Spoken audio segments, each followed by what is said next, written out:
मराठी भाषिक भक्त समाजास सहज समजावे म्हणून हिंदी भाषेतून मराठी भाषेत रूपांतरित करण्यात आलेला आहे.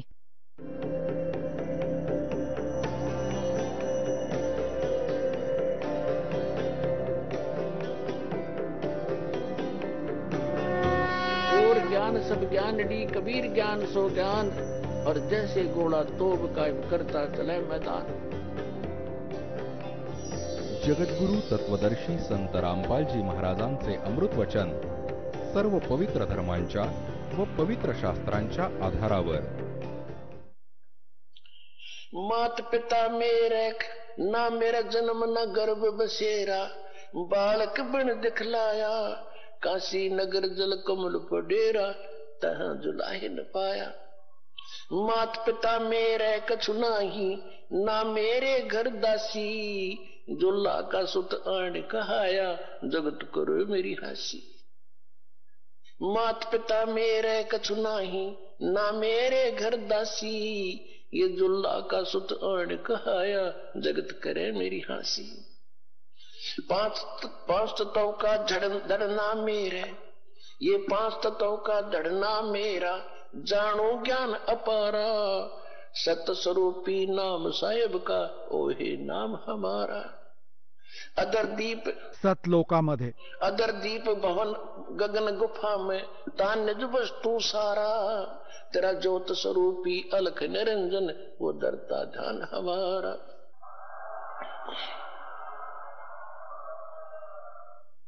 अदरदीप और गगन गुफा में तान निज वस्तु सारा, तेरा ज्योत स्वरूपी अलख निरंजन, वो डरता ध्यान हमारा.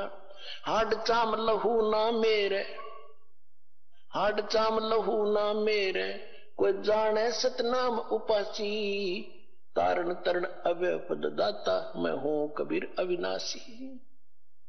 हाड चाम लहू ना मेरे, कोई जाने सतनाम उपासी, तारण तरण अव्यय पद दाता, मैं हूं कबीर अविनाशी. आता पुण्यात्म्यांनो, सूक्ष्म वेदात मग गरीबदासजींनी सांगितले आहे की गोरखनाथ सिद्धीत विसरला, यथार्थ मार्ग सोडून सिद्धीत विसरला मार्गाला. गोरखनाथ सिद्धी में भुल्या और टूणे टामण हांड्या फुल्या. हे मेलेल्यांना पण जिवंत करतात, डोंगराला सोन्याचे बनवतात. यांना तर गरीबदासजी म्हणतात तो मूर्ख जादूटोणा करत फिरत होता, त्याला काय मिळाले जीवनात? महिमा तर झाला पण मोक्ष राहिला. मन तो सुख के सागर बस रे भाई, और ना ऐसा यस रे, भाई तो सुख के सागर बस रे भाई, और ना ऐसा यस रे. हे बघा, याला म्हणतात तत्वज्ञान, याला म्हणतात सूक्ष्मवेद. आता आपण एकच गोष्ट ऐकून त्याचा महिमा गात राहत होतो, त्याचेच गुण गात होतो, आपल्याला माहित नव्हते.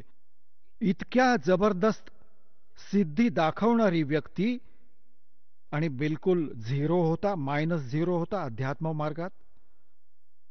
आता गोरखनाथ म्हणतात, गोरखनाथ सिद्धि में भूल्या और टूणे टामण हांडे फुल्या, और जंतर मंत्र जोग निभाई और काल चक्कर जम जोरा खाई, तुम हो जम की फर्दी माही. गोरखनाथाला कबीर साहेबांनी म्हटले की तू तर काळाच्या फर्द मध्ये चढत आहेस. फर्द, फर्द काय आहे? जो परमनंट तुमची जमीन होते ना, तुमच्या फर्द मध्ये येते, तर तुमच्या नावावर होते पक्की. तर परमात्म्याने म्हटले की तू तर काळाच्या फर्द मध्ये चढत आहेस. काळाचा मग गाढव बनशील पुढच्या जन्मात. हा तर अभिमानी झालास, महिमा झाला तुझा. सिद्ध नहीं ये गधे हैं जो जाने नहीं सतनामा. सांगतात की ज्यांच्याकडे सतनाम नाही ते आज पण गाढव आहेत, ते सिद्ध नाहीयेत. आपण त्यांना सिद्ध पुरुष म्हणतो. तर गोरखनाथजींनी जेव्हा हे ज्ञान ऐकले, त्यांनी विचार केला की याला उगाच छेडण्याची गरज नाहीये. ज्ञानात तुला हा बिलकुल नाही ऐकणार. सिद्धींमध्ये पण याला पटले. मग त्याला परत भ्रम राहिला थोडासा. म्हणू लागला की एकदा गंगेच्या काठावर चला. आता चल बाबा, काय राहिले, एक अजून मी काही लीला करतो, तुम्ही मला त्यात पराजित करा, मी तुमचा शिष्य बनेन. परमात्मा म्हणाले, चल. गोरखनाथजींनी गंगेत उडी मारली आणि आणि एका माशाचे रूप धारण केले. खूप मासे तिथे तर त्याने म्हटले की मी यात उडी मारीन आणि मला तुम्ही शोधा नदीतून, मग मी तुम्हाला गुरु बनवीन. आता गोरखनाथजींनी उडी मारली, माशाचे रूप घेतले. तेव्हा परमात्म्याने उडी मारली, तो मासा पकडून लगेच बाहेर घेऊन आले आणि बाहेर काढून गोरखनाथ बनवले. मग गोरखनाथ तर पाया पडले. आता पुण्यात्म्यांनो बघा की काय वाईट करतो काळ आपल्याबरोबर. आता भक्ती तर हा दास करवेल तुमच्याकडून भगवानाने दिलेली. जे सौभाग्यशाली आणि चांगल्या प्रकारे ज्ञानाला समजतील ते तर सतलोकात जातील. ही अडचण येईल शेवटच्या दिवसात, म्हणजे हजारो वर्ष हे ज्ञान चालेल, हजारो वर्ष ही सायन्सची ही विद्या चालेल. जो हा टीव्ही आहे आणि ही चिप आहे, मोबाईल आहे, यांच्या माध्यमातून हे ज्ञान दिले जाईल. दास तर निघून जाईल सतलोकात, हे 5 तत्वांचे शरीर सोडून. परंतु हे इलेक्ट्रॉनिक शरीर राहील दासाचं, हे नूरी शरीर राहील. टीव्हीवर लावले जाईल, नाम देत जाऊ, नाम चालेल. असं तर सारनाम पण टीव्ही सीडीवरून दिलं जाईल. दासाच्या निघून जाण्यानंतर व्यवस्था केली जाईल.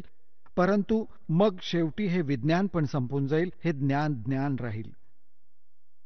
तर हे ज्ञान तर काही दिवस चालत राहते. तर हे या ज्ञानाने मग खूप दिवसांपर्यंत सुखाचा श्वास घेतील परमात्म्याची मुले. आणि जे सद्भक्ती करतील मर्यादेत राहतील, पार होतील, परंतु सुख खूप जास्त सुखी होतील. ही मायेची हाव संपून जाईल आणि इतकी भक्ती करतील की यांना परमात्मा तुम्हाला सगळ्या सुविधा उपलब्ध करून देईल. जसे दास परत परत तुम्हाला कथा ऐकवतो की ज्यावेळी परमात्म्याच्या नावाने खोटी चिठ्ठी लिहिली होती कबीरजींच्या नावाने आणि 18 लाख प्राणी साधू संत आले होते. ते साधू संत कोण होते? घर सोडून जंगलात आपल्या गुरुकडे भक्तीसाठी भगवानासाठी भटकत होते. ते पण विशेष प्रिय आत्मा होते. तर तिथे त्या 18 लाखांना 3 दिवसांपर्यंत झोपडीत बसलेल्या गरीब विणकराने, ते तर भगवान होते, लीला करत होते. 3 दिवसांपर्यंत त्यांना ते जेवण खायला दिले जे कधी ऐकले पण नव्हते त्या महापुरुषांनी, भक्तांनी, साधूंनी. आणि सोन्याची मोहर दिली आणि दोहर दिले आणि छान ताव मारला. हलवा, पुरी, कचोरी, जिलेबी चाटून पुसून खात होते 6-6 वेळा दिवसातून, जसे काही भुकेने मरत होते भिक्षा मागून खाणारे हे. तर त्यांच्यासाठी जेव्हा ही लीला केली, पृथ्वीचा कोणता माल पण नव्हता, सतलोकातून आणले होते दात्याने. तर येणाऱ्या काळात जसे जनसंख्या वाढत आहे, 100 वर्षानंतर काय खातील हे, जर ही परिस्थिती नाही बदलली तर. मग भगवान व्यवस्था करेल. तुमच्या घरात 2 दाणे असतील तरी भरलेले मिळेल मडके, पिंप भरलेले मिळेल पिठाचे. या प्रकारे करेल दाता तुमच्यासाठी. परंतु भक्ती करण्यासाठी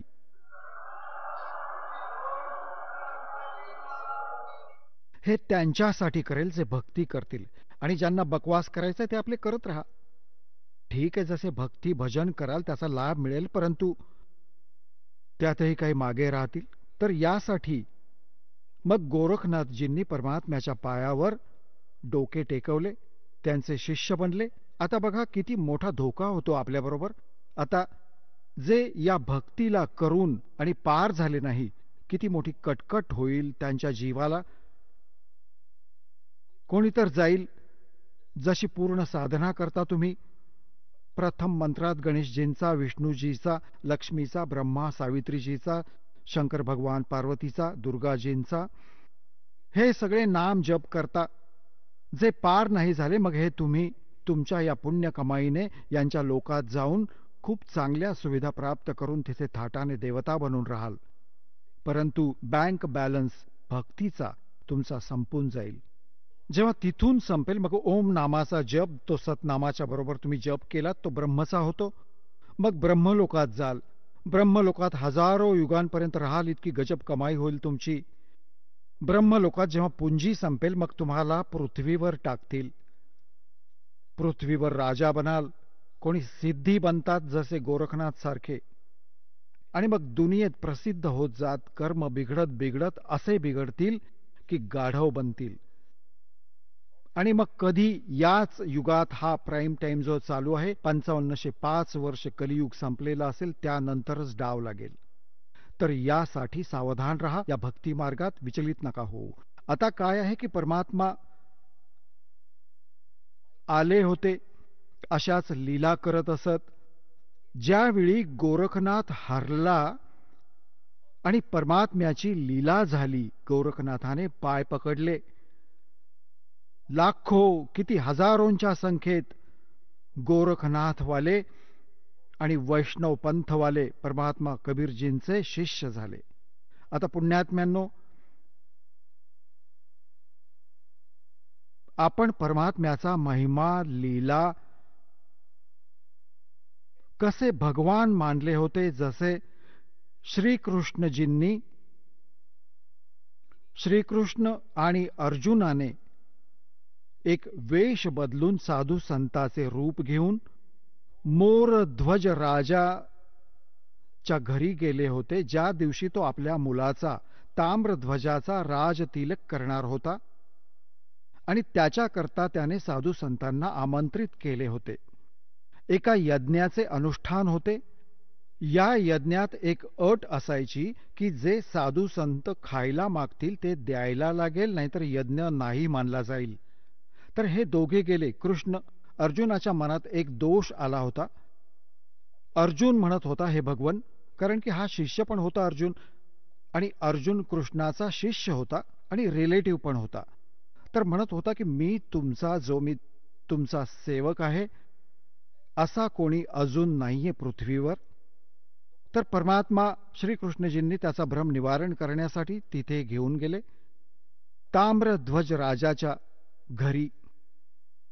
सांगायचा भाव हा आहे की त्यांनी खायला काय मागितले. ताम्रध्वज मोरध्वजाने विचारले की भोजन खा. श्रीकृष्णाने साधू रूपात म्हटले की आमच्याबरोबर एक सिंह आहे. तो सिंह बनवला होता मायेने, आपल्या सिद्धीने एक सिंह बनवला होता. आणि पुण्यात्म्यांनो म्हणतात, रामकृष्ण सद्गुरू शहेजादे हे परमात्म्याचे पुण्यात्मे आहेत. कृष्ण व राम हे याच काळात भक्ती करून हे राहिले होते अजाण, आणि हे बनले पुढे काळाचे.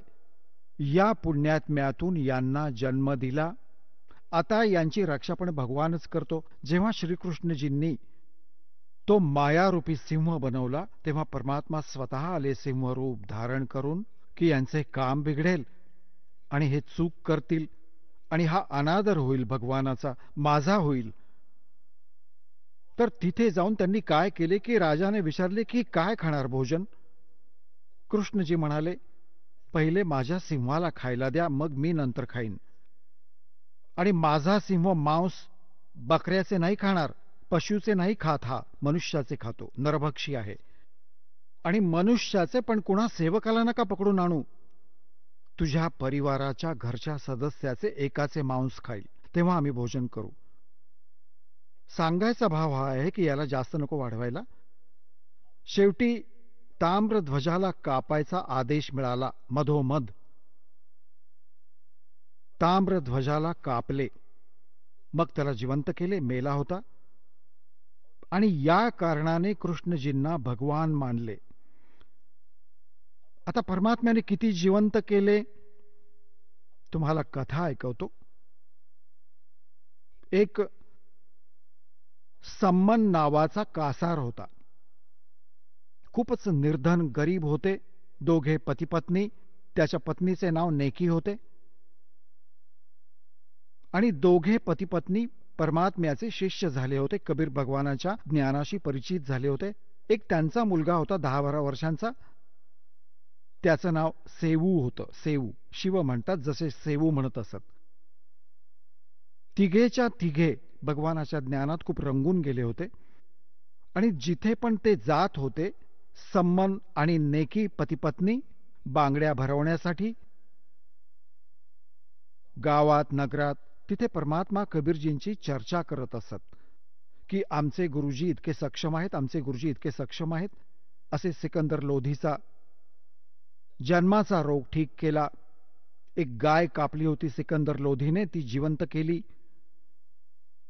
तर बायका ऐकत असत, परंतु मनात दोष ठेवत होत्या की कसं भ्रमित केले गरीब माणसांना.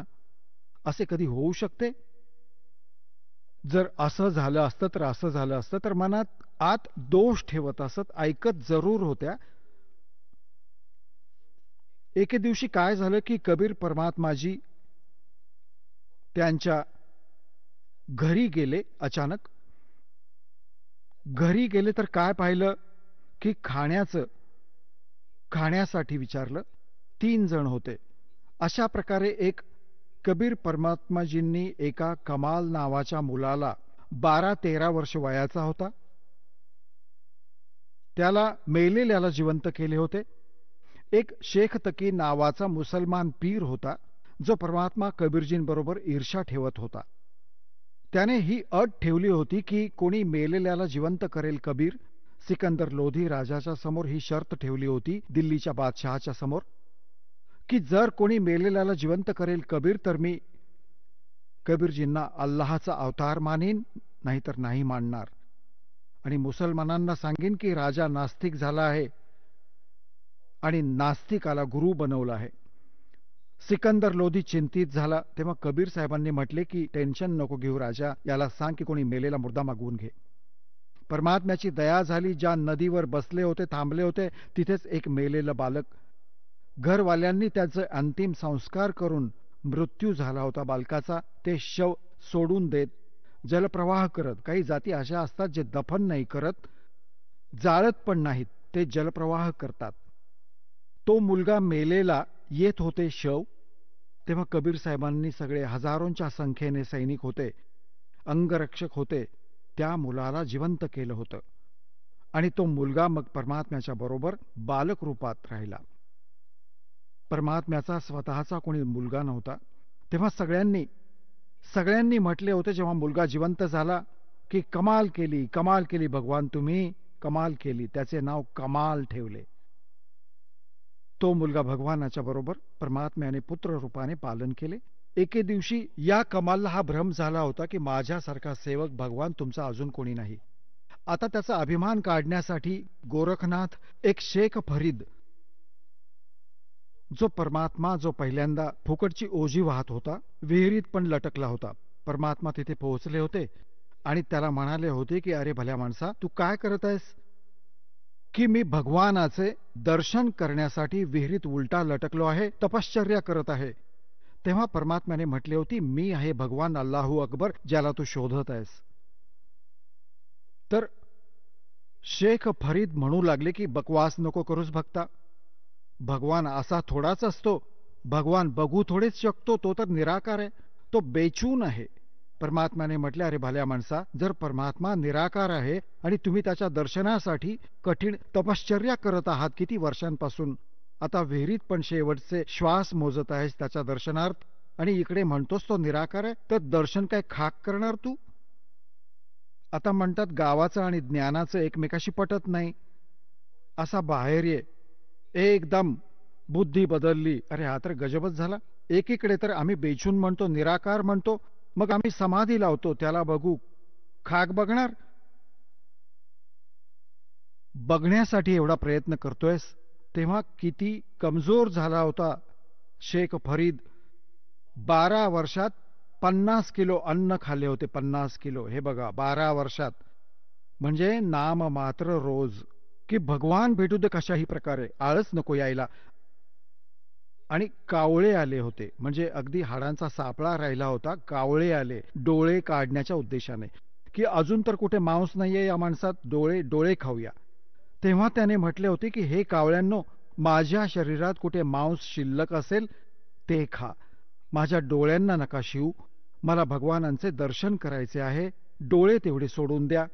या भीतीने मी बाहेर राहिलो तर कावळे खातील, डोळे फोडतील, दर्शन कसे करणार, या उद्देशाने विहिरीत लटकला होता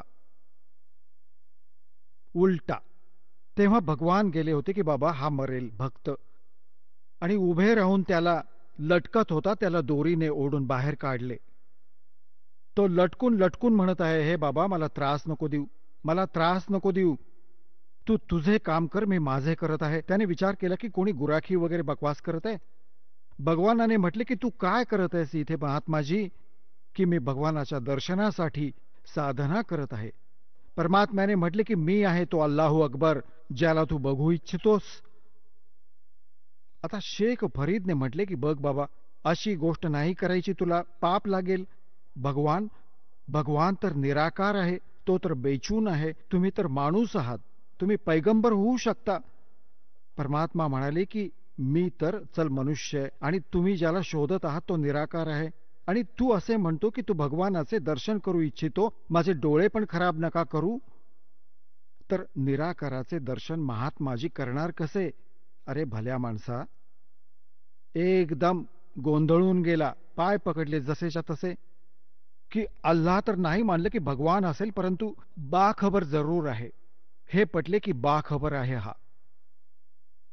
तेव्हा परमात्म्याने म्हटले की या देहाशी इतके शत्रुत्व का केलेस तू?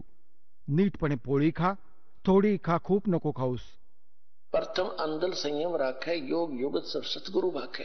गीता अध्याय नंबर 6 श्लोक नंबर 16 मध्ये म्हटले आहे की हे अर्जुन, हा योग म्हणजे भक्ती साधना, ना तर ना खाणारे म्हणजे व्रत ठेवणारा कधी खात नाही जेवण, किंवा न अधिक खाणाऱ्याचा, ना जास्त जागणाऱ्याचा आणि ना जास्त झोपणाऱ्याचा कधी सफल नाही होत. आणि सूक्ष्म वेदात म्हटले की प्रथम अंदल संयम राखे और योग युगत सब सतगुरु भाखे. की परमात्मा सद्गुरू सांगेल की योग्य साधना की जेवण इतके खा, म्हणजे खूप पण नाही खायचं की आळस येईल, मग भक्ती कशी करणार, झोप येईल. आणि इतकं कमी पण नाही खायचं की पाठीचा कणा वाकेल, हात आखडतील. हा काय अर्थ आहे? म्हणजे योग्य खाणं खा, संयमाने खा आणि भक्ती करा. तर त्यानंतर तो शेख फरीद जी भगवानांच्या बरोबर राहत होता, त्यांना खरी योग्य भक्ती सांगितली होती. तर शेख फरीद आणि कमाल आणि बरोबर भगवान तिघे पोहोचले त्या सम्मनच्या घरी. आणि जाताच त्याने पाहिले की गुरुजी, आणि त्या दिवशी चर्चा करत होते, त्यांचा मुलगा पण विशेष आग्रह करत होता की एकदा गुरुजी आपल्या घरी येऊ दे. तर गावातील मुले असं म्हणतात की माताजी, की तुमचे गुरुजी राजाच्या घरी जातात, गरिबांकडे कोण येईल? जेव्हा ते तुमच्या घरी येतील तेव्हा बघू. तू म्हणतोस ते आमचे गुरुजी भेदभाव नाही करत, ते जेव्हा तुमच्या घरी येतील तर मुले मुलांना चिडवत असत. तो मोठा दुःखी होता. त्या दिवशी चर्चाच चालू होती, तेव्हा भगवान येऊन प्रकट झाले. तिघेच्या तिघे गेटवर उभे आहेत आणि पळत पळत आतून मागच्या झोपडीतून पळत आले पुढे, आणि उभ्या उभ्या स्तब्ध झाले की हे काय, स्वप्न बघत आहोत की खरोखरच भगवान आहेत हे? गुरुजी आले. कोणती आशा पण नव्हती त्यांना. तेव्हा कमालने म्हटले की गुरुजींना बसण्यासाठी नाही सांगणार की उभेच ठेवणार? तर एकदम स्वप्नभंग झाल्यासारखे झाले, पाया पडले, दंडवत प्रणाम केला, मग बसले. आता सम्मन खूप वेळ गुरुजींपाशी बसून राहिला, चर्चा चालू राहिली. मग म्हटले की बाबा भोजनाचे काय सांगा? परमात्म्याने म्हटले की भोजन घेऊ, पायी चालत आलो आहोत, सगळ्यांना भूक लागली आहे, बाळा तयारी कर. आता सम्मन आला आपल्या नेकी पत्नीकडे, म्हटले की भोजन बनव गुरुजींच्यासाठी, भक्तांसाठी. नेकीने म्हटले की घरात इतके कमजोर होते ते, आर्थिक दृष्ट्या इतके वीक होते, इतके निर्धन होते की त्यांच्याकडे त्या दिवशी एका माणसासाठी पण पोळी नव्हती, पीठ नव्हते, ना कणिक होती. तर नेकीने म्हटले की आज कोणते पीठ नाहीये, दाणे नाहीयेत. तर सम्मनने म्हटले दे तुझे हे वस्त्र, तुझी ही ओढणी. बघा पुण्यात्म्यांनो, द्रौपदीचे वस्त्र उतरवल्यामुळे महाभारत झाले होते. आदर व अनादर यांचा प्रश्न होता. आणि तिथे सम्मन म्हणतो त्याच्या गुरुजींच्या सेवेसाठी की दे तुझे वस्त्र, कापड, ओढणी, तुझी वायल, याला मी गहाण ठेवून येईन आणि काही 2-3 शेर पीठ घेऊन येईन.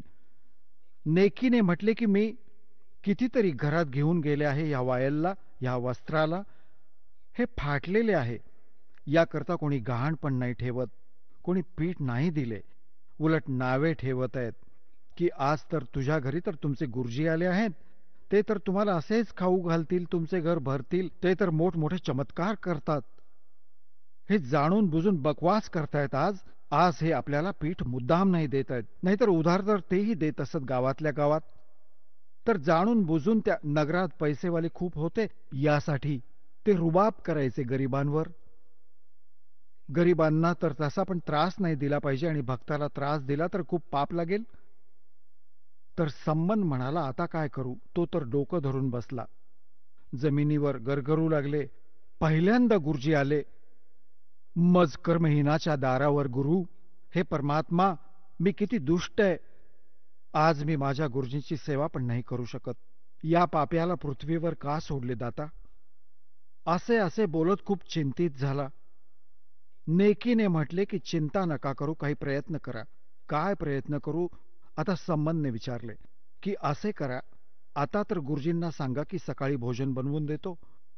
हे मनातून खूप समजून जातील. महात्मा आहेत, दुसऱ्यांदा उल्लेख नाही करणार. तर सकाळी कुठून आणणार? संमनने म्हटले की सकाळी कुठून येईल? खोटं अजून होईल. तर नेकीने म्हटले, रात्रीच्या वेळी तुम्ही चोरी करायला जा पिता पुत्र, आणि 3 शेर पीठ चोरून आणा कुठून. महात्म्यांना संतांना भोजन देऊन आणि त्यांना पाठवून देऊ. तर संमन नेकी सेऊ जो मुलगा होता छोटासा, दर दिवशी ऐकत असे सत्संगात की हे माताजी, गुरुजी तर म्हणतात जे चोरी करतात त्यांना खूप पाप लागते, ते महाअपराधी व्यक्ती असतात, आणि आज आम्हाला चोरी करण्याचा तू सल्ला देतेस, तुला पाप लागेल. तेव्हा तिने कथा ऐकवली. बाळा, या नगराचे आपण अन्न खाल्ले आहे आणि या नगरात माया जास्त आहे, पैसे खूप आहेत यांच्याकडे, यांची बुद्धी फिरली आहे. हे भगवानाला नाही घाबरत. आणि बाळा, जर साधू गुरुदेव इथून भुकेले गेले ना या नगरातून, त्यांना सगळे माहित आहे की काय कथा आहे, तर हा दोष यांना लागेल आणि हा सर्व गाव पण नष्ट होऊ शकतो, संपून जातील सगळे. एक कथा ऐकवली की असे एक नगर होते, तिथे पैसेवाले लोक खूप होते. साधू संतांचा आदर करणं सोडून दिलं होतं. त्या नगराच्या जवळ एक सिद्ध पुरुष येऊन रात्री थांबले. त्यांच्याबरोबर एक मुलगा होता, त्यांचा शिष्य होता. तो जेवण मागायला त्या नगरात गेला, तर त्या नगरीत सगळ्यांनी चेष्टा केली की तू धष्टपुष्ट आहेस आणि कमवून खाण्याच्या योग्य आहेस आणि तू भिक्षा मागत फिरत आहेस, आमची मजुरी कर, हमाली कर, चल तेव्हा पोळी मिळेल. तो सगळ्या नगरात फिरून रिकाम्या हाताने निघून गेला. संताने विचारले की बाळा काय झाले? त्या भक्ताने म्हटले, शिष्याने म्हटले की गुरुदेव, असे नगर मी नाही पाहिले. सरळ साधे बोलत पण नाहीत आणि अशी अशी बकवास करत आहेत. संताने म्हटले की तू सकाळी परत जा. आता तो सकाळी परत गेला. सकाळी गेला तर तेच बोलणे परत. तो परत येत होता. रस्त्यात एक कुंभार होता. कुंभाराचं घर होतं. विधवा होती ती कुंभारीण. 5-4 मुलं होती छोटी छोटी. ती स्वतः काम करून निर्वाह करत होती. आता तिने त्या मुलाला संध्याकाळी पण जाताना पाहिलं होतं. तिला माहित होतं की कोणी अन्न नाही देणार, आणि काही साधू संत असे असत होते की जे छोट्या जातीवाल्यांचे भोजन नव्हते घेत. यासाठी तिने अडवले नाही, कुठे शाप न देवो. तर जेव्हा तो मुलगा दुसऱ्या दिवशी पण रिकाम्या हाती जात होता, कुंभारिणीच्या घरावरूनच रस्ता जात होता जवळूनच, तेव्हा त्या कुंभारिणीने बहिणीने म्हटले की महाराजजी, भोजन नाही मिळालेले दिसत. म्हटले माताजी, नाही मिळाले की मी आहे कुंभार जातीची, आणि हे पीठ घेऊन जा, तुझ्या गुरुजींना सांग. असे नको सांगू की एका कुंभारणीने दिले आहे, इच्छा असेल तर खातील, नाहीतर मग टाकून देतील कुठे मुंग्यांना. आता तो घेऊन निघून गेला. त्याने सगळी कहाणी सांगितली होती. त्या नगरात तर दुष्ट लोक राहतात, आणि हे पीठ अशा एका माईने दिले आहे, ती कुंभार जातीची आहे. तुमची काय आज्ञा आहे भगवान? गुरुदेव म्हणाले, बाळा, ही आज्ञा आहे माझी. तू परत जा आणि या भोजनाला बनवून खा. मी तर नाही खाणार. आणि परत जाऊन त्या मुलीला सांग की इथून तिच्या परिवाराला घेऊन निघून जा. संध्याकाळी इथून वेळेवर घेऊन जा तुझ्या सगळ्या सामानाला. रात्री हे नगर नाही राहणार, आणि हे सांगू नको कोणाला, नाहीतर तू भस्म होशील. आणि जिथे रात्र होईल तिथेच थांब, तिथेच वास्तव्य कर, तिथेच वास्तव्य होईल, तिचा तिथे वास होईल. आता त्या संताने येऊन सांगितले की शिष्याने की माझे गुरुजी खूप सिद्ध पुरुष आहेत, जे वचन बोलतात माई ते खरे मान. आणि त्याने म्हटले तू इथून निघून जा आपले सगळे सामान वगैरे घेऊन, जिथे तुला रात्र होईल तिथेच थांब, तिथेच तुझे वास्तव्य होईल. आणि रात्री हे पूर्ण नगर संपून जाईल याने साधू संतांना भुकेले ठेवले आहे. तर माहीत होते की साधू संतांचे वचन पहिले खूप अशा प्रकारचे सिद्धपुरुष वेगळे होत होते. त्यांची भीती पण होती. माईने सगळे सामान लादले गाढवांवर आणि चालत चालत तिथे थांबली जाऊन. तिथून त्या नगरापासून थोड्याशा दूरवर 10, 15, 20 किलोमीटरवर जिथे रात्र झाली तिथेच थांबली. आणि रात्री ते सगळेच्या सगळे नगर पूर्णतः नाश झाले. हे जवळच एक आग्रोहा स्थान आहे. इथे जास्त शेठ राहत होते, पैसेवाले. हे एका सिद्ध पुरुषाने संपवले होते. तिथून एक माई गेली होती, ती कुंभारीण. एक कुंभार या गाव वसले आहे, त्या कुंभारणीच्या नावाने. आता सकाळी सगळे ते नाश झाले, बिलकुल एक पण नाही वाचला. कारण रात्री सगळे रात्री भूकंप करून सिद्धीने सगळे संपले. आता जेव्हा हे माहीत पडले क्षेत्रात की गाव उद्ध्वस्त झाले, गाव नष्ट झाले, कोण वाचले? त्या माईने म्हटले की मी वाचले आहे. आणि एका साधूने असे सांगितले होते, त्यांनी असे असे केले आणि मला सांगितले होते. मला सांगायचा आदेश नव्हता, मी त्यांना नाही सांगू शकले. तर सगळ्यांना इतकी सहानुभूती वाटली त्या माई विषयी. गरिबांवर भगवानाची कृपा असते की तिथे तिला किती शेकडो एकर जमीन दिली आणि तिथेच वसले. तिच्या नावाने कुंभार या गाव वसले आहे. आता पुण्यात्म्यांनो, नेकीने आपल्या मुलाला म्हटले, बाळा, जर तू या नगराचा हितकारी आहेस तर चोरी करून घेऊन ये बाळा. जर हे संत भुकेले निघून गेले तर हे गाव संपून जाईल, याचे अस्तित्व संपून जाईल बाळा. आता तू बघ, चोरीला दान केलं बाळा तर ती चोरी नाहीये. आणि आपण साधू संतांसाठी आपण नाही खायचा एक दाणा पण, हा पण पक्का आहे. संबंध सेऊ म्हणाला, आई हो बिलकुल बरोबर आहे की या नगराची आपण रक्षा करू, भले आपल्याबरोबर काहीही होऊ दे. दोघे पिता पुत्र रात्रीत एका शेठच्या घरी जाऊन भगदाड पाडून भिंतीत. आणि सेऊ आत गेला. पहिले संबंध म्हणत होता, बाळा तू बाहेर थांब, मी जाईन. संबंध सेऊने म्हटले की नाही पिताजी, तुम्हाला पकडले तर या लालाजीची तर राजापर्यंत ओळख आहे, तुम्हाला फासावर चढवेल. आणि मी बालक आहे, मला बालक समजून सोडून देईल. मग संबंध म्हणू लागला, जर तू मेलास तर मग मी काय करू जगून बाळा. नाही, तू बाहेर थांब, मी जातो. नाही, सेऊने नाही ऐकले. सांगायचा भाव आहे की सेऊने प्रवेश केला. तर संबंधने म्हटले, बाळा 3 शेर पीठ आण, जास्त नाही. तर अंदाजे आपल्या जुन्या फाटलेल्या चादरीत 3 शेर पीठ टाकून चालू लागला. तेव्हा आवाज झाला. खाटखूट होण्याने, आवाज झाल्याने आणि लालाजी जागे झाले.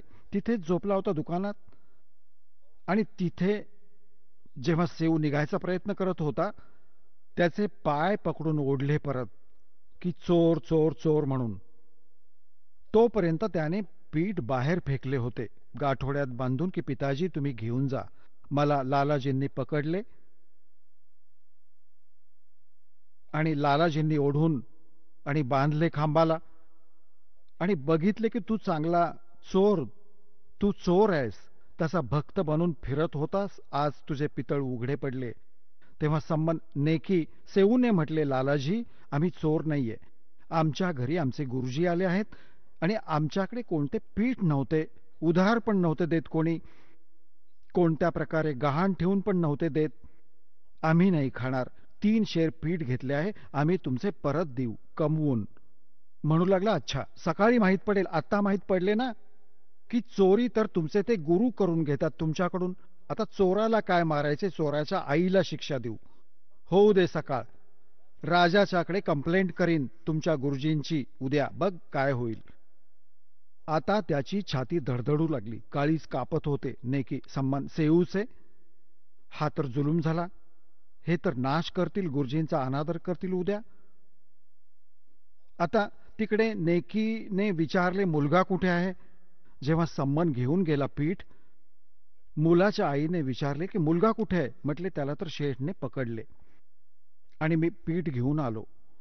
नेकीने विचार केला की सकाळी मुलाला, आता सकाळी मुलाला ओळखतील आणि मग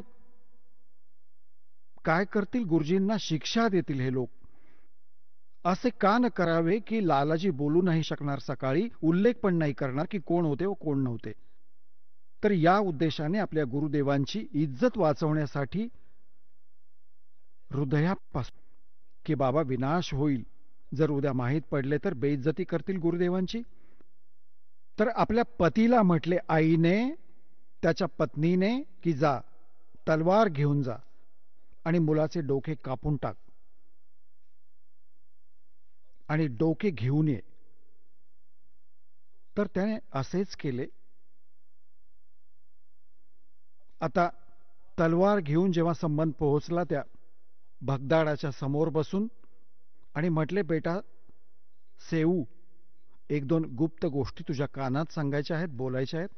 मला उद्या तर नाही माहीत तू आणि आम्ही भेटू शकू का नाही भेटू शकणार, कारण की राजा आपल्याला शिक्षा देईल. एक दोन गोष्टी सांगू इच्छितो बाळा. एकदा डोके बाहेर काढ, कानात गोष्ट सांगेन. आता संबंधने त्याने सेऊने म्हटले लालाजींना, हे लालाजी, बाहेर माझे पिता बसले आहेत, दोन गोष्टी करू इच्छितात. तर शेठने म्हटले, नाही तू पळून जाशील, तुमची कोणती स्कीम असेल की नाही. पाय बांधून ठेवले दोरीने, थोडेसे सैल कर, मी फक्त डोके बाहेर काढीन, बोलणे करेन. आता जेव्हा त्याने असा विचार केला की ठीक आहे, सांगू दे काय सांगू इच्छितात, पायाला दोरी बांधलेली ती सैल केली, लूज केली. आता डोके बाहेर काढून सेऊने जेव्हा डोके बाहेर काढले तेव्हा संबंधचा हात नाही उठला. मुलाला कसे कापू, तलवार लपवली मागे. तेव्हा मुलाने म्हटले की पिताजी, एक गोष्ट मी तुम्हाला सांगतो तुमच्या कानात. म्हटले, बोल बाळा. जर तू माझा बाप आहेस तर माझी मान काप, नाहीतर गोष्ट बिघडेल उद्या. माझी मान कापून घेऊन जा जर तू माझा बाप आहेस तर, नाहीतर तू माझा बाप नाहीस, मी कोणा दुसऱ्याचा अंश आहे. असे म्हणताच त्यात पण करंट आला. तेव्हा मुलाच्या तोंडून म्हणणं ऐकून त्याने मान कापली संबंधने आणि शेंडी पकडून घरी घेऊन गेला वरती डोक्याला. तिकडून लालाजींनी पाहिले की हा तर 302चा त्याच्यावर मुकदमा लावेल. त्याने काय केले की त्या मुलाला ओढत धडाला आणि एका वीट भट्टीत जाऊन टाकलं. खड्डे असायचे जिथे कुंभार लोक माती बिती खोदायचे, खड्डे एकांतात, तिथे फेकून आला आणि आपली ती भिंत बंद करून लिंपून वगैरे त्यावर रेती टाकून अशी केली जसे काही झालेच नाही. तिकडून जेव्हा संबंध त्या मुलाचं डोकं घेऊन गेला, नेकीने म्हटले की आता परतून जा. आता शेठ कुठे जंगलात टाकून आला असेल शवाला, उरलेल्या शरीराला धडाला, आणि त्याला पण घेऊन ये दिवसा, मग बोलणे चालू होईल, कोण आहे कोणाचा मेला, एन्क्वायरी चालेल आणि मुलगा ओळखला नको जायला. आता तो परत गेला संबंध जिथे त्याला ओढत नेले होते. लालाजी तर येऊन बसला होता करून सगळे शांत, आणि तो घेऊन आला मुलाच्या उचलून शवाला, चादरीत झाकून आणि आणून कोपऱ्यात ठेवले झोपडीच्या, आणि कपाटाच्या एका कप्प्यात ठेवलं डोकं. आणि मुलाचा खून होऊन पडला आहे. सद्गुरूंच्या सेवेत नेकी संबंध म्हणू लागला, रडू नको, रडलीस ना तर डोळे सुचतील, गुरुजींना माहिती पडेल आणि भोजन नाही खाणार. तर त्याने आईने रोटी बनवली आणि वेळेवर 5:30-6 वाजता असे म्हणाले की जाऊन सांगा गुरुदेवांना संध्याकाळपासून भूक लागली आहे, जेवण लवकर बनवले, खा आता. आणि लवकर जायचे म्हणत पण होते, आम्हाला सकाळी लवकर जायचे आहे, हे खाऊन निघून जातील, यांना माहीत नाही पडणार, नाहीतर हे पोळी नाही खाणार. संबंधने म्हटले की या महाराज, भोजन तयार आहे. तिघे परमात्मा, कबीरजी आणि दोघे कमाल व फरीदजी ते बसले. एका बाजूला भगवानाचे आसन ठेवले होते कबीरजींचे, आणि 3 भांड्यात भोजन जितके बनवले होते 3 पात्रांमध्ये घालून आणून ठेवले. 3 द्रोणात, पातेल्यात. थाळी पण नव्हती, बिचारे इतके गरीब होते. तेव्हा परमात्म्याने म्हटले, बाबा असे नाही, याला 6 भागात वाटा. 3 तुम्ही आहात, 3 आम्ही आहोत, सगळे मिळून बसून प्रसाद बनवून प्रेमाने खाऊ. तुम्ही पण तर माझी मुले आहात. आता समस्या आली की घाला 6 जागी घाला. आता त्यांनी 5 जागी घालून ठेवले की नाही, एका जागेवर अजून घाला. आता ते म्हणत होते की मुलगा कुठे बाहेर गेलाय खेळायला, उशिरा येईल त्यावेळी खाईल, त्याला सोडून देऊ, बसा. तर त्यांनी विचार केला की चला असंही ठीक आहे, असंच काढून ठेवू, घातलं गोष्ट संपून जाईल. 6 जागी घातले. तेव्हा परमात्म्याने म्हटले की ये सेऊ, जेवून घे. हा प्रसाद प्रेम आणि डोके कापले जाते बाळा चोरांचे, संतांचे नाही. सेऊ धड़ पे शीश चढ़ाओ, बैठा पंगत माही, और नई निशानी गर्दन के, यो ओ सेऊ अकनाही. बोलो कबीर भगवान की जय हो.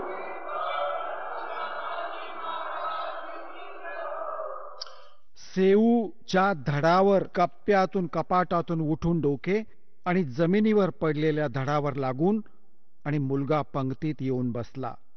आणि माता पित्याने अशी मान हलवून हलवून शर्ट बाजूला करून बघत आहेत, निशाण की हा सेऊ आहे की दुसरा आहे. आत जाऊन बघून आले. आपण इतके नालायक झालो आहोत की मुलगा मेलाय ते प्रत्यक्ष डोळ्यांनी बघितलंय. तिथे केवळ रक्ताचे थेंब पडले होते, काही डाग पडलेले. मुलगा बाहेर बसला होता, त्यावर निशाण पण नव्हतं. आपल्या हातांनी कापला होता मुलगा. समर्थ का शरणाग हो, रंग होरी हो, भाई कदे न हो ऐ काज राम, रंग होरी हो.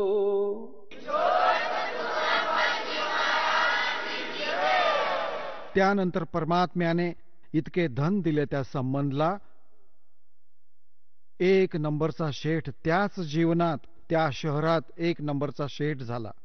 आता इथे गरीबदासजी म्हणतात, नुकते ऊपर रिज जाएगा रे, करोड कर्म जल जा तुम्हारे. इतके समर्पण करून बघा या कबीर भगवानावर. हा विश्वास होता, त्याला कोणती हौस नव्हती तो मुलगा कापायची. त्यांनी भगवानांच्या इज्जतीसाठी की आमच्या परमात्म्याची, गुरुदेवाची बेइज्जती नको व्हायला, एकुलता एक पुत्र कापला आणि डोळ्यातून अश्रू नाही येऊ दिले. तर म्हणतात याने प्रसन्न होईल भगवान इतक्या सॅक्रिफाईसने. म्हणतात नुकते ऊपर रिज जाएगा रे, और करोड कर्म जल जा तुम्हारे. तर पुण्यात्म्यांनो, तुम्ही अशा भगवानाला शरण आला आहात, खऱ्या मनाने भक्ती करा, पूर्ण आत्मीयतेने, आणि मग बघा क्षणोक्षणी किती चमत्कार तुम्हाला दाखवेल, तुम्ही विचार पण नाही करू शकत, आणि मोक्ष देईल.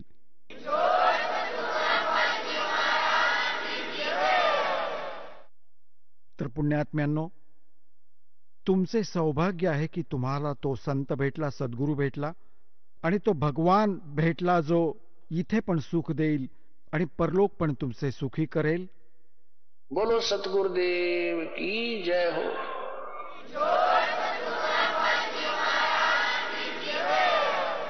चला आता आपण त्या श्रद्धाळूंचे अनुभव जाणून घेऊयात, ज्यांनी जगद्गुरू तत्वदर्शी संत रामपालजी महाराजांकडून दीक्षा प्राप्त केलेली आहे, तसेच त्यांच्याद्वारा सांगितलेल्या भक्ती मार्गावर चालत आहेत. नमस्कार. नमस्कार. आपलं नाव? माझं नाव हनुमंत रूपचंद कनसे. आपण कुठून आलात? मी मुक्काम पोस्ट वाळकी, तालुका दौंड, जिल्हा पुणे, या महाराष्ट्र या ठिकाणावरून आलो. आपला व्यवसाय काय आहे? माझा व्यवसाय आता मी सध्या गाड्यांचं स्वतः ड्रायव्हिंग करतो, किंवा माझं ट्रान्सपोर्टिंगचा व्यवसाय 2-3 गाड्या आहेत मला आता सध्या, संत रामपालजी महाराजांच्या दयेने. संत रामपालजी महाराजांची गुरुदीक्षा आपण कधी घेतली? संत रामपालजी महाराजांची गुरुदीक्षा 2013 मध्ये घेतली. संत रामपालजी महाराजांची गुरुदीक्षा घेण्या अगोदर आपण व आपला परिवार कोणती भक्ती साधना करत होतात? संत रामपालजी महाराजांची गुरुदीक्षा घेण्याच्या अगोदर आमच्या ह्याच्यामध्ये कुलदैवत जे तुळजापूरची अंबाबाई आणि येरमाळ्याची देवी आणि खंडोबा, आणि त्याच्या व्यतिरिक्त गणपती बसवायचे 10 दिवसाचे. त्याच्यानंतर पुढं शिवजयंती आम्ही साजरी करायचो मोठ्या प्रमाणामध्ये. मी 12 वर्ष अशी भक्ती करायचो. शंकराची, विष्णूची अशी पूजा बी मनमानी आपली जी भक्ती होती ते मी करत राहायचो. दरवर्षीचा आमचा हा नित्यकर्म राहायचा. पौर्णिमेच्या वेळेस येरमाळा जाणे, तुळजापूर करणे, परत त्याच्यानंतर जागरण गोंधळ थोडाफार असायचं तो करायचं. आणि हे बी एकादशीचा व्रत 6 महिन्याचा असतो तो, आषाढी एकादशी, परत महाशिवरात्रीची जे हे असायचा उपवास असायचा तो करायचा. आमच्या जवळच एक मोठं क्षेत्र आहे बोलेश्वर, तिथं वर्षामधून एकदा जायचं. हे असं आमचा नित्यक्रम. आमच्या गावी संगम आहे, तिथंही जायचं, कीर्तनं ऐकायची, थोडाफार सत्संगी ऐकायचा.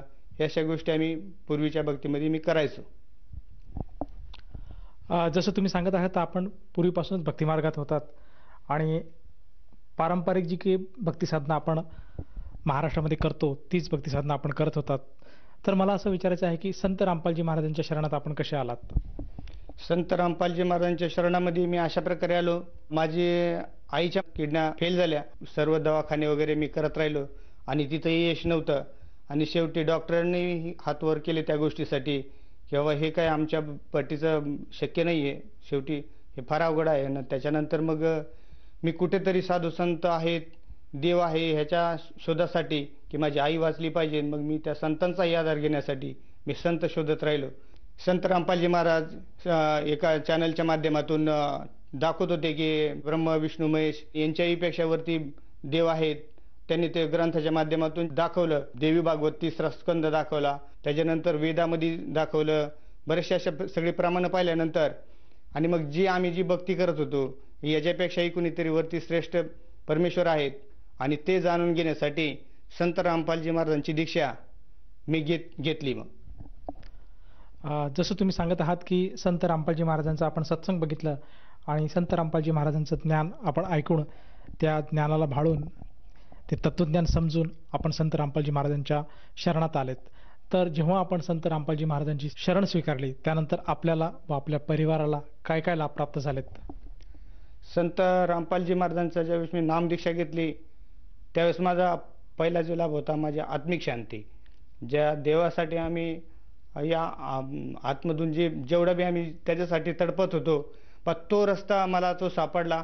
संत रामपालजी महाराजांनी तो सर्व दाखवला आणि ज्या रामाच्या शोधासाठी, त्या देवाच्या शोधासाठी कितीतरी असे साधू संत त्यांनी आयुष्य गाळलं आणि असे संत सहज रूपामध्ये ते आम्हाला भेटले आणि त्या भक्तीच्या माध्यमातून मी उपदेश घेतल्याच्या नंतर माझी संत रामपालजी महाराजांच्या आशीर्वादाने, कृपादयाने माझं जीवन वाढवलं गेलं. तर माझं जीवन 2013 मध्ये माझं जीवन पुढं नव्हतं, तर त्यांनी ते मला ते वाढवून दिलं.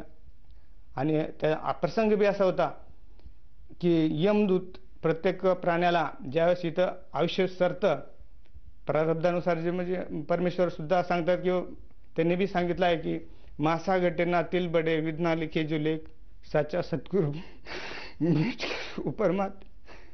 हे सत्य असतं, सत्य होतं सर्व. हे आम्ही अगोदर ऐकलं संत रामपालजी महाराजांचं, आमच्या जीवनामध्ये बी हे सत्य उतरलं आणि मग आमचा एवढा दृढ विश्वास झाला त्यांच्यावरती की त्यांच्याशिवाय आम्हाला काय सुद्धा म्हणजे दिसना की संत रामपालजी महाराज हे एक मोक्षदायी, एक परमेश्वर रूपामध्ये, एक सद्गुरू रूपामध्ये इथं आलेला आहे. संत रामपालजी महाराजांनी असे जीवनदान दिले की काळ ज्यावेळेस येतो त्यावेळेस तो दिवस पाहत नाही किंवा रात्र पाहत नाही, नियमाप्रमाणेच तो येतो.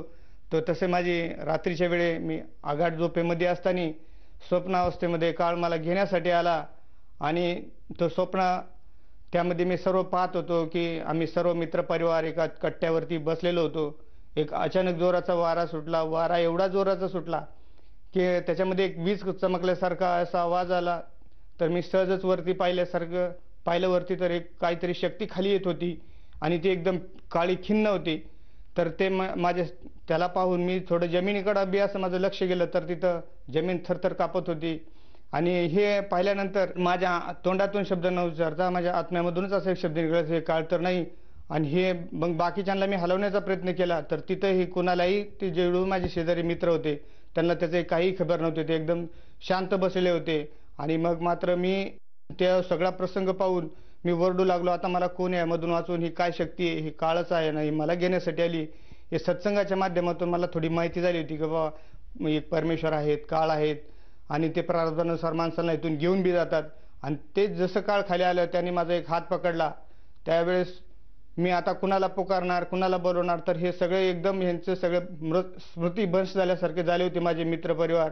तर मला याच्यामधून कुणी वाचवणार नव्हते आणि माझ्या परिवाराकडेही ती आस नव्हती की ते मला वाचू शकतील, कारण ती शक्ती एवढी तगडी होती की माणसाच्या जे आत्मा असतो किंवा शरीर असतं एक क्षणभंगूरमध्ये ते घेऊन जाऊ शकतो, एवढी मोठी तगडी शक्ती होती. कारण ते माझ्या आत्म्याला अहसास होत होता त्या प्रत्येक गोष्टीचा. आणि ते जसं खाली आल्यानंतर माझा हात पकडला तर मी संत रामपालजी महाराजांना म्हणलं, संत रामपालजी महाराज मला वाचवा, संत रामपालजी महाराज वाचवा. तरी मला दुसरं काही सुचत नव्हतं. मी माझ्या परिवाराचा, माझ्या मनामध्ये एवढा प्रचंड विचार येत होता की आज माझ्या मृत्यूनंतर माझ्या परिवाराचं कसं होईल, ही माझ्या मनामध्ये घालमेल होत होती. फार मी असे याच्यामधून वरडत होतो. त्याही परिस्थितीमध्ये मी एक असा विचार केला की बाबा हे आता मला मारण्यासाठी आलंय किंवा मला घेण्यासाठी आलंय, तर मी सुद्धा त्याला काहीतरी प्रतिकार करावा म्हणूनसाठी मी त्याला असं छातीवरती असे पकडण्यासाठी थोडा प्रयत्न केला. तर त्याला कपडेही नव्हते, काही नव्हते. त्यावेळेस माझ्या पायाखालची जमिनी सरकून गेली असं मला भास झाला. आणि मी अर्थपुकार केला, हे संत रामपालजी महाराज, आज जर तुम्ही मला नाही वाचवत तर माझं काही खरं नाही. आज माझ्या प्रपंचामधून आज मी शेवट आहे माझा. जर तुम्ही दया करा तर मला वाचवा. या गोष्टी, हे अर्थपुकार माझी संत रामपालजी महाराजांपर्यंत गेली. ते संत रामपालजी महाराज आम्ही सत्संगामध्ये थोडंफार ऐकायचो. मी एवढा दृढ नव्हतो त्या भक्तीमध्ये, त्यावेळेस मला एवढी कल्पना नव्हती. तर ते म्हणतात, पंजा दस्त कबीर का शेरपा राखू हंस, यम किंकर चंपे नाही उधर जाते. हे सर्व माझ्या संग घडत होतं. संत रामपालजी महाराजांचा पंजा जस्सेने माझ्या मस्तकावरती आला आणि सफेद उजेड माझ्या डोळ्याच्या चौभोवती झाला असा त्यांचा पंजा माझ्या डोक्यावरती. आणि संत रामपालजी समोर माझ्या मुखामधून ते जे मला प्रथम नाम दिलं होतं परमात्मा संत रामपालजी महाराजांनी, ते मला आठवलं आणि डायरेक्ट उच्चारण सुरू झालं. जसा गुरुजींचा हात डोक्यावर पडला तर नामोच्चारण झालं आणि तो जो काळ होता तोही पळून गेला. आणि मग मी संत रामपालजी महाराजांचा जयकार करू लागलो. हे सर्व मी स्वप्नावस्थेमध्येच पाहत होतो. आणि ज्यावेळेस मला हे माझं सर्व हे स्थिर झालं, सगळं वातावरण स्थिर झालं, सगळं, तर मी जमिनीवर हात लावून पाहत होतो की मी स्वप्नामध्ये आहे की जमिनीवरती आहे. आणि एक प्रकारे पाहतो तर मी जमिनीवरती आहे आणि दुसऱ्या प्रकारे पाहतो मी रडतो आहे. हे माझं स्वप्नही नाही. सगळी अशी घटना माझ्या संग घडली. तर मी संत रामपालजी महाराजांचे आभार मानले. रात्री उठून त्यांचे नाम जप करायला सुरुवात केली, दिवा लावला आणि माझ्या पत्नीला ही गोष्ट सांगितली. ती सुद्धा ही गोष्ट ऐकून घाबरू लागली की बाई, हे तुम्ही असं काय सांगताय, मला सुद्धा भीती वाटते. तर अशा प्रकारे संत रामपालजी महाराजांनी त्यांच्या आशीर्वादाने माझ्यावर दया केली, उपकार केले. या व्यतिरिक्त आपल्याला आणखीन काही संत रामपालजी महाराजांच्या सद्भक्तीमुळे अनुभव आलेत का? या व्यतिरिक्त जसं मी संत रामपालजी महाराजांचा उपदेश घेतला होता, माझी परिस्थिती फार म्हणजे पहिले फार अवघड होती. 2015 मध्ये 14-15 मध्ये थोडे असे दिवस थोडे हालाकीचे होते. तर त्याही परिस्थितीमध्ये मी जी भक्ती करायचो, माझ्याकडे एक गाडी होती, तर ती इमानदारीने मी काम करायचो, दुसऱ्याची शेती वाटेने करायचो. असं करता करता त्याच्यामध्ये एक गाडीचे 2 गाडी झाले. कांद्याचा व्यवसाय करायचो गावामधून पुणे मार्केटमध्ये, अशा ठिकाणी मी करत तर माझा व्यवसाय वाढत गेला आणि 2-3 गाड्याही झाल्या. त्याच्यामध्ये अजूनही काही लाभ होते हे गाड्या घेण्याच्या वेळी अगोदर. तर संत रामपालजी महाराजांच्या दयेने असे झाले की एकदा असे आम्ही थोडे म्हणले तुम्हाला माझे दिवस थोडे अवघड होते, थोडे 14-15च्या दरम्यान. तर माझी भगतमती आणि माझे थोडे असे व्हायचंय की बाबा हे भक्ती मार्गामध्ये लागलेत, तुम्ही सर्व कमावण्याचे दिवस सोडून दिलेत आणि हे काहीतरी उगाच करताय. तर मला त्या गोष्टीची थोडी खंत वाटायची. मी एक प्रकारे त्यांना थोडं बोललो, खवळलो आणि म्हणलं बाबा चला, मी तर हे घर सोडून जातो, मला भक्ती पाहिजे. मी असं एक त्यांच्या संग वैतागलो थोडं आणि मी आपलं सहज घरातून बाहेर गेल्यासारखं वाटलं की त्यांना वाटलं हे घर सोडून चाललंय काय. तर त्यांनी थोडं ते औषध असते ते शेतीमध्ये आम्ही ते मारायचो, त्या औषधाचा थोडा कण खाल्ला, काही कण थोडे खाल्ले आणि मी घरामध्ये परत आलो तर मला या गोष्टीची लवकर कल्पना नाही लागली. आणि त्यांनी सांगितलं की बाबा हे बघा मी आता काय खाते. तर ते पाहून तर मला तर हादराच बसला. ते तर विष होतं आणि ते विष शानकर त्याचं विष होतं, ते एकदम शेवया प्रकारे दिसतं. ते असं त्यांनी ते खाल्लेलं एवढे चिमुकबळ खाल्लं आणि ते खाल्ल्यानंतर मी तर एकदम घाबरून गेलो. माझी आर्थिक परिस्थिती तेवढी एकदम पॉवरफुल नव्हती. तर आता कसं काय करायचं. तर संत रामपालजी महाराजांना त्याच क्षणी म्हणलं, संत रामपालजी महाराज, माझी परिस्थिती तर एवढी नाही आणि हे तरी असं हे करून घेतलं हिनी, तर आता तुम्हीच काय करायचे ते करा बाबा. म्हणून मी त्यांना दंडवत प्रणाम रडून घातला आणि मग संत रामपालजी महाराजांचे चरणामृत तिलाही दिले आणि तिलाही नमस्कार करण्यास सांगितला. आणि काही झालं नाही. दुसऱ्या दिवशी आम्ही नॉर्मली दवाखान्यामध्ये बी गेलो आणि ॲक्च्युली पैसे नव्हते माझ्यापाशी, पण दुसऱ्या व्यक्तीकडून काढून आणले पैसे. आणि दवाखान्यामध्ये गेल्यामध्ये सुद्धा डॉक्टरांनी 24 तास ठेवलं आणि डॉक्टर म्हणजे ठीक आहे, काही अडचण नाही. मग अशा प्रकारे तिलाही परमात्म्याने वाचवलेत. नाहीतर त्यावेळेस काही झालं असतं किंवा तिचा जीवही गेला असता. पण संत रामपालजी महाराजांच्या दयेने त्यांचे चरणामृत प्रशान केल्याने त्यांचे सद्भक्तीच्या जोराने तेही टळले. अजून असा एक काही लाभ आहे तर संत रामपालजी महाराज बऱ्याचशा वेळा मला स्वप्नावस्थेमध्ये भेटत, आशीर्वाद दिला, भक्ती करण्यासाठी प्रोत्साहित केले. अजून पुढं असं एकदा घटना घडली होती. 2017चा काळ होता आणि पाऊस, परतीचा पाऊस म्हणून असतो इकडे महाराष्ट्रामध्ये शेवटला, तर त्यावेळेस विजा वगैरे भरपूर खडखडतात. असा एक पाऊस होता. उन्हाळ्या दिवस सारखंच वातावरण सारखं असं होतं की एकदम कडक. तर अचानक पाऊस बिऊस सुटला त्या परतीच्या पावसामध्ये आणि आम्ही एका मंदिराच्या आडूसाला थांबलो होतो आणि मी दुपारची रमेणी म्हणून करत होतो की आमचा तो एक नित्यक्रम असतो दुपारच्या रमेणीचा, आणि मला पाया पडायचं होतं. तर मी त्या मंदिराच्या ठिकाणी पाया न पडता म्हणलं थोड्या अंतरावर जाऊन आपण पाया पडायचं असं मी ठरवलं. ते थोड्या अंतरामध्ये आम्ही निघालो तर पाऊस एवढा जोराचा सुटला, वारा बिरा, तेच काय विजा आमच्यावर पडतात काय असा एक भास झाला. तर आम्ही एका आडोशाला थांबलो एका पत्र्याच्या खिडकीला लागून. तर तिथं तो वारा आणि ती विजा एवढ्या कडकडायला लागल्या आणि त्याच्यामध्ये एवढा मोठा प्रचंड आवाज विजेचा झाला, धडाम कॅस की त्याच्यामध्ये वीजचा प्रवाह जो आला त्या खिडकीच्या माध्यमातून माझी पाठ लागली होती त्या खिडकीला. तर तो शरीरामध्ये माझ्या एकदम पाठीमध्ये एवढा मोठा बार झाला की मला वाटलं माझी पाटण आता कुठेतरी तुटलेली आहे. तर असं ज्यावेळेस झालं तर मला संत रामपालजी महाराज बी आठवलं आणि मग मी ते इकडं आवाज बी पाठीत झाले, खाली आई म्हणसपर्यंत तर ते गेले बी ते. आणि मग मी संत रामपालजी महाराजांचं नाम जप करायला लागलो आणि मला काही झालंही नाही. थोडी फार विजा झाली पण ती थोड्या दिवसामध्ये ठीकही झाली. तर असे संत रामपालजी महाराजांनी आमच्यावर दया ठेवली आणि पुढं अजून जाऊन बघा छोटे मोठे ते भरपूर असे लाभ झाले. गाडीच्या धंद्यामध्ये आम्ही जे ड्रायव्हिंग करायचो, एकदा तर माझ्या गाडीचे साही नट निघून गेलेत आणि मी सत्संग ऐकत चाललेलो आहे आणि गाडीला एकही नट नाही राहिलेला. जवळपास 50-60 किलोमीटर अंतर फास्टमध्ये चाललोय, 70-60-65च्या स्पीडमध्ये, आणि त्याही ठिकाणी माझे कुठं चाकही निष्ठून जात नाही. मी 3 वेळा खाली उतरून पाहतोय तर माझ्या लक्षातही येत नाही. ज्यावेळेस मग खाली उतरून व्यवस्थित पाहतोय तर मग नंतर कळतं की इथं नटच नाही राहिले आणि इकडं सत्संगही चालू होतं खिशामध्ये. आणि मग मी संत रामपालजी महाराजांचे आभार मानतोय की आज तुम्ही ही दया केली. बघा हे असे संत रामपालजी महाराजांनी असे भरपूर लाभ झाले माझ्या संग. सर, जसं तुम्ही सांगत आहात की संत रामपालजी महाराजांच्या शरणात आल्यानंतर आपल्याला बरेचसे अनुभव अनुभवायला मिळाले, बऱ्याच प्रकारे आपल्याला संत रामपालजी महाराजांनी लाभ दिलेत. तर ह्या अनुषंगाने आपण इतर भगत समाजाला काय संदेश द्याल? या संत रामपालजी महाराजांची ही जी सद्भक्ती आहे ही शास्त्रानुकूल आहे, सद्भक्ती आहे आणि हे मिळवण्यासाठी माणसाचा जन्म झालेला आहे. तर ती सद्भक्ती सर्वांनी अपनावी. संत रामपालजी महाराज स्वतः इथं सद्गुरू रूपामध्ये सर्वांना ते नामदीक्षा ज्ञानदान देण्यासाठी ते इथं आलेले आहेत आणि ती मोक्षदायक भक्ती सर्वांनी स्वीकार करून आपला मनुष्य जन्माचं प्रथम कर्तव्य म्हणून त्यांची भक्ती स्वीकार करावी आणि आपलं जीवन सफल करावा. जर कोणा साधकाला संत रामपालजी महाराजांची नामदीक्षा घ्यावायची असेल तर तो साधक किंवा ती व्यक्ती नामदीक्षा कशी घेऊ शकेल? संत रामपालजी महाराजांची जर कोणाला नामदीक्षा घेण्याची असेल तर त्यांनी प्रत्येक संत रामपालजी महाराजांची विविध चॅनलच्या माध्यमातून सत्संग चालू आहेत.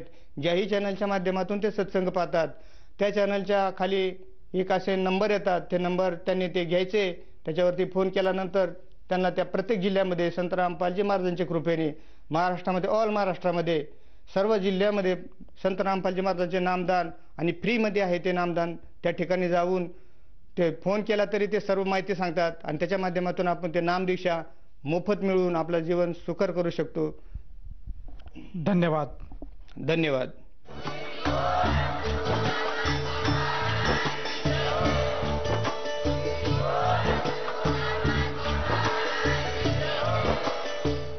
आपण ऐकत होता जगद्गुरु तत्वदर्शी संत रामपालजी महाराजांचे मंगल प्रवचन.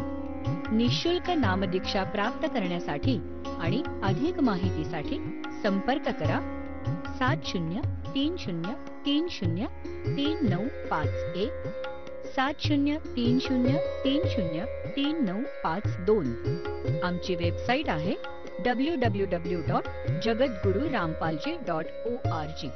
सर्व पवित्र धर्मांच्या व पवित्र शास्त्रांवर आधारित प्रमाणित अनमोल पुस्तक ज्ञानगंगा किंवा जगण्याचा मार्ग यापैकी कोणतेही एक पुस्तक निःशुल्क मागवण्यासाठी आम्हाला आपले पूर्ण नाव, पूर्ण पत्ता, पिनकोड सहित आणि फोन नंबर लिहून 7030303951 7030303952 नंबरवर SMS करू शकता किंवा आम्हाला 7030303950 नंबरवर व्हॉट्सअप देखील करू शकता.